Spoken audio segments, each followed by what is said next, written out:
One of the most important vehicles for BMW is meanwhile the BMW X1, a worldwide bestseller. Now there's a facelift for this one, and here on Autogefühl, your number one resource for in-depth car reviews and your number one community to discuss cars. Today with Thomas, we're going to tell you all about exterior and interior changes here with the X1 facelift.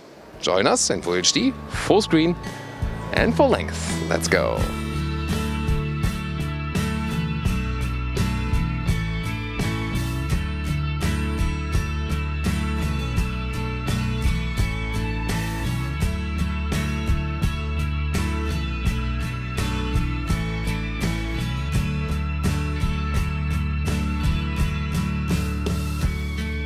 Interesting production fact, BMW X1 and X2 are the only BMW SUVs that are built in Germany, in Regensburg. All other bigger SUVs are built in Spartanburg in the US. And here the X1 with the facelift, you see it gets a bigger front kidney. All of the new BMW models have become even bigger in this kidney. They don't need more air intake, it's just a design element. Even a lot of them are actually adaptive, that they just open on demand. And also you see here this silver effect on top of it. This one here is the so-called X-line, the contrast crossover-ish look. You also have, for example, an M Sport line that goes more in a sporty direction. So different lines you can pick. Also tell you more about what you can get for which. Here in the lower part of the X line you get again the silver contrast. The color here is Storm Bay Metallic. It's a very interesting, it's not entirely matte, bright blue, blue-gray mix something. Not super metallic, not super matte, something in between. Very interesting color. Changes also with the headlamp form. They are now more horizontally drawn, daytime running light, and those ones you can see here are the new adaptive LED, 500 euros extra. So this is the newest top spec then you can get for that. They also then adapt to the driving situation, if you steer right and left and so on. So it might be also a good safety option. The length stays at 4 meters 44, 14.5 or 175 inches. And by the way, that's 27 centimeters shorter than the BMW X3. So the X3 is definitely longer, and you can also see the difference here in the hood. This one here with 4-cylinder or even 1 3-cylinder engines and transverse mount has a shorter hood, therefore then also more cabin space on the interior, whereas the X3, for example, also offers performance engines. Recently seen the X3 X4M review with AJ and Jonas there, check it out. And therefore the X3 has also a longer hood and is overall the longer vehicle, but that does not necessarily have much more room on the interior. Very interesting. Here now with the facelift you get some more new stylings. For example, you have new wheels, those ones here 19-inch, the top one starts from 17-inch, here also in a dual color design. The X-line also has contrasting wheel arches here in this plastic crossover look. The same goes for the base model, and then there's also a Sport line and an M Sport line, and then you can also get those wheel arches in the vehicle color to get it a more sporty look. But I actually prefer it in that way. You get a base suspension. Then automatically with the M Sport model you would get a 10 millimeters lower sport suspension. We have tested that one in driving with a pre-facelift. It was too stiff, I think. So either stick with the base suspension or go for the optional adaptive suspension. When you go for the M Sport model you can also optional go for an adaptive suspension. That one is then as good in comfort. We tested that one, for example, in the new X2 M35i. Also check out that review. The X1 in general, well, it is not a super high SUV. It is something, I think, between a crossover and an SUV. Here with a contrasting rail on the top part. Then again with a somewhat matte chrome here as the contrast around the windows. The side changes are not that effective in the facelift, so it has relatively remained the same. X-Line also with the lower contrast right there. I think that works very well with the color of the vehicle. What do you think, guys, about the design? In the rear, the X1 has a somewhat typically hatch shape, but here in the facelift, the new tail lamps, they have been redesigned, different structure right here for the LED and also more horizontally, so it looks a little bit more modern. Here in the X-Line again, this silver contrast in the lower part, and They use still real exhaust pipes here in the lower part, also very nicely done with the chrome right here around the exhaust. This one is a 20i. I'll soon tell you more about all the engine choices. As I said, this one here is all about the 4-cylinder engines, no big engines available. You can see there's not enough room, and here the transverse mount of the engine. So on the petrol side, you get an 18i 136 horsepower, so that 18i is also a 3-cylinder for the petrols. This one here is the 20i 4-cylinder 2-liter 192 horsepower. Then there's a 25i 231 horsepower, the top petrol engine so far. Then 6.5 seconds is the acceleration figure. And on the diesel side, there's a 16D 116 horsepower. That one is a 3-cylinder actually. Then there's an 18D 150 horsepower, 20D 190 horsepower, and a 25D 231 horsepower. Also about 6.5 seconds is the acceleration. So the top diesel and top petrol equal in horsepower, equal in acceleration. And then there will also be a 25E. This one then will be a plug-in hybrid, petrol plug-in hybrid with supposed to be pure electric range of 50 kilometers. And really looking forward to test that one very soon. Of course, with the facelift, we'll both test the normal engines and also the new PHEV, so look out for that. Interesting that they also have just here in the normal model a stability bar here for the chassis stiffness. AJ explained what the use of that is also in the performance model, so check out the performance review of the X3 and the X4, was very interesting. Well, and the all-wheel drive concept here, this is a front-wheel driven platform, so you have front-wheel drive from the base models, and as soon as you get either to the higher engines, you have the option, or the top engines always come with all-wheel drive, and the concept then is front plus rear on demand. Also this 20i we see here has also the X-Drive, that's their all-wheel drive brand name.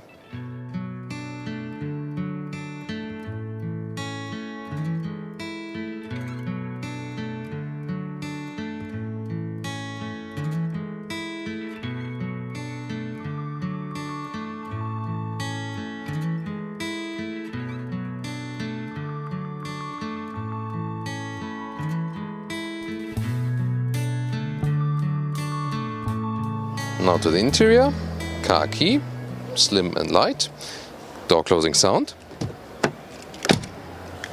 That sounds solid, I like that. Then we have some more new materials for the interior, soft plush here on the top part. Then for example this one here is a matte wood. So very beautiful styling, also soft here. Well, some space at the inside of the doors, not too much. Then this interior here is bright and in this case optional animal skin, but you can also get these in Europe some nice fabric seats, and especially for the sporty variants, for example the M Sport comes with a sport seat with a mix of fabric and Alcantara. I would recommend that if you can get that in your market. In the US you can also get some Sensatec options if you want to be animal free. Then the steering wheel, this one here is the standard steering wheel. There's also an M steering wheel available. This one here would be more, let's say, symmetric and a little bit less sporty, but I actually prefer this classic steering wheel, so to say. You don't have a so high seating position in the X1. This is also a major difference to the X3, for example, which we also had recently again in our review. So here the seating position is not really high SUV-ish. It's a little bit crossover-ish, so a little bit more, a little bit higher than a classic compact vehicle, but not that high, you know. But it's somewhat also still a good compromise. Steering wheel, either manual or electric control. In this case also manual, like this, but it's actually fine. The seat is electric in this case, also with 2 memory functions. In the front part you can also put a little bit longer. So indeed, if you ask me, I do prefer the little bit higher seating position in an X3, for example, but this one is also somewhat cool and more comfortable than, for example, when you would just compare to a like BMW 1 Series or something. So when I put the seat all the way down, this one here does have a panoramic roof, so it leaves some headroom here with 1.86 m or 6'1". If you leave out the panoramic roof, then you would have even a little bit more headroom. Interior overview, the general layout is a little bit conservative. So you also have a classic climate unit here with some rubber around. This might get a little bit bad over time, I'm afraid. but I think it's still good to have a manual climate unit right there. You can easily reach it while driving.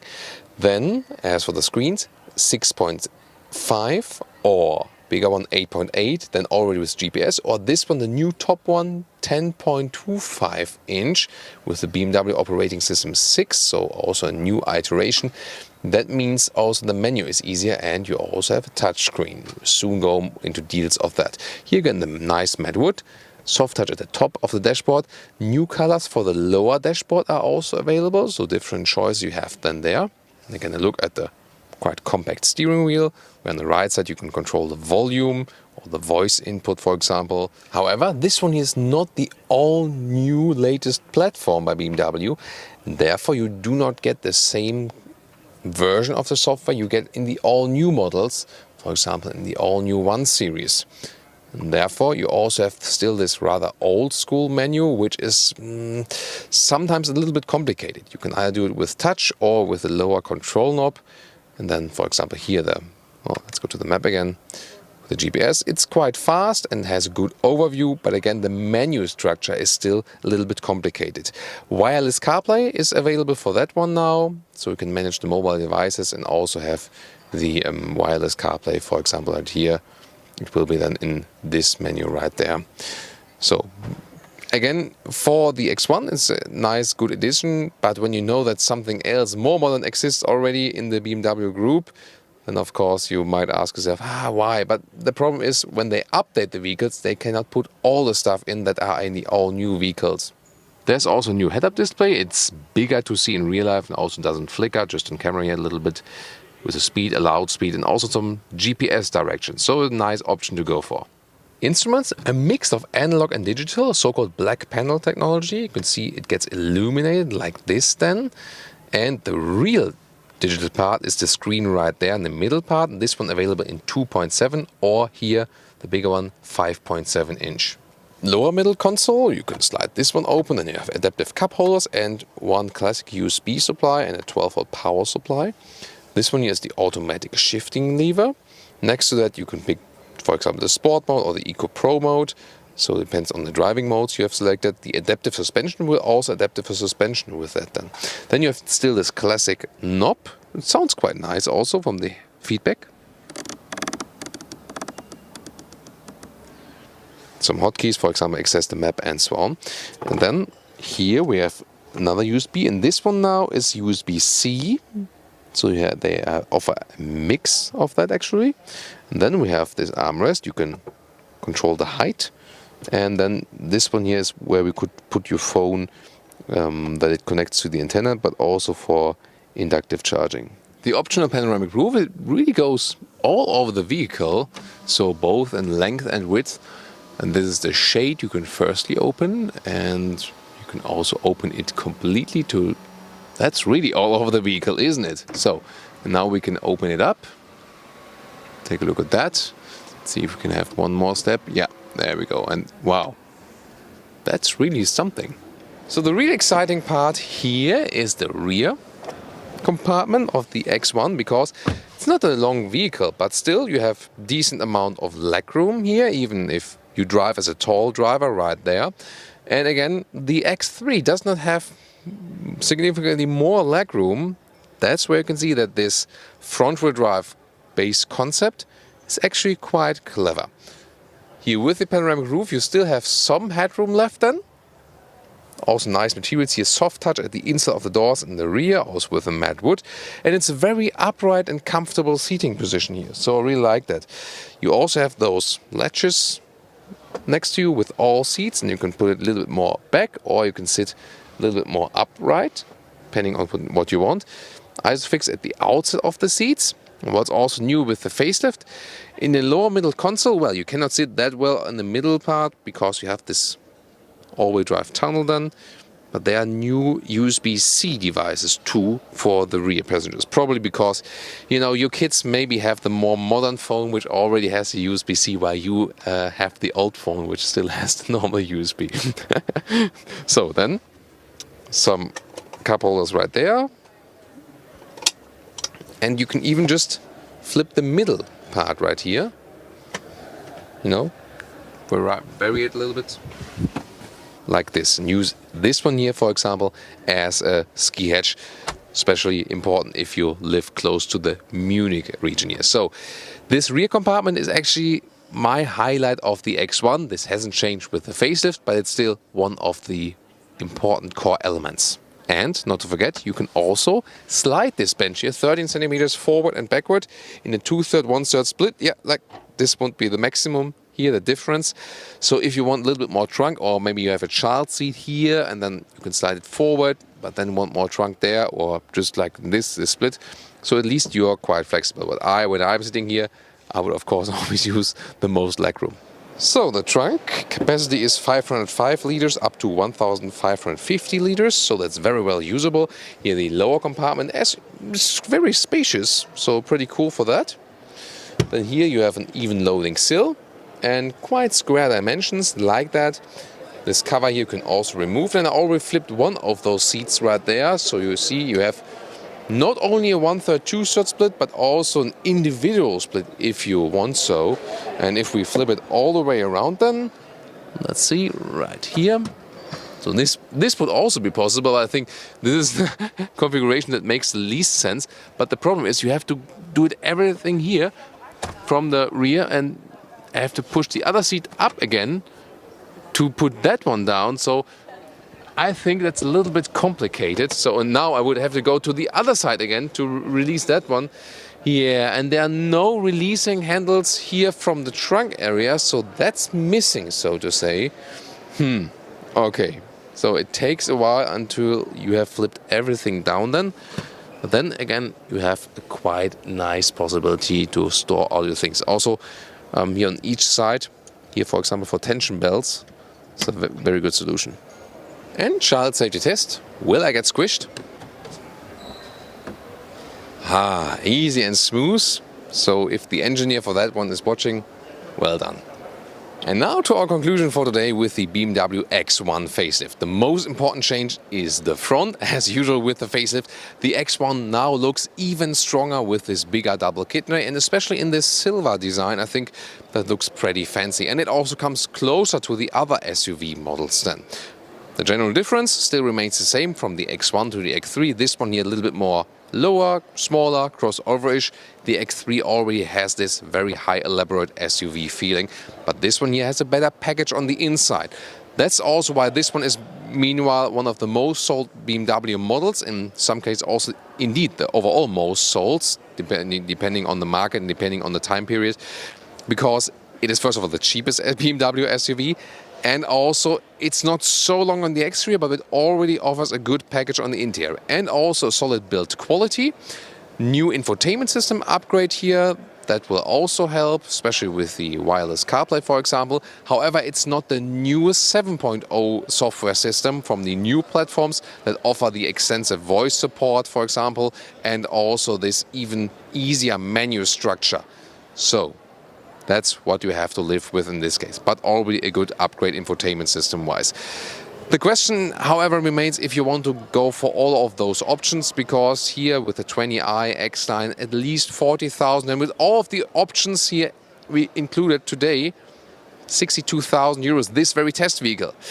Yeah, that's very expensive, so my advice would rather be to go for the X1 as an entry SUV into the BMW SUV range, and then also keep it a little bit lower with the options to get a better price performance deal. You know, maybe pick the normal sat-nav with the 8.8-inch screen, stick with the fabric or SensorTech seats, not go for the biggest wheels, not for any other fancy packages, and you still have a quite decent car, because the X1 in general also in our driving review performed quite well.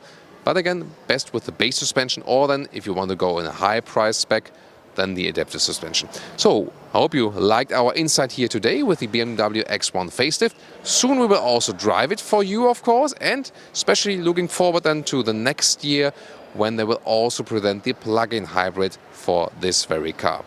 What do you think? Let's discuss the X1 facelift, and also please tune in next time.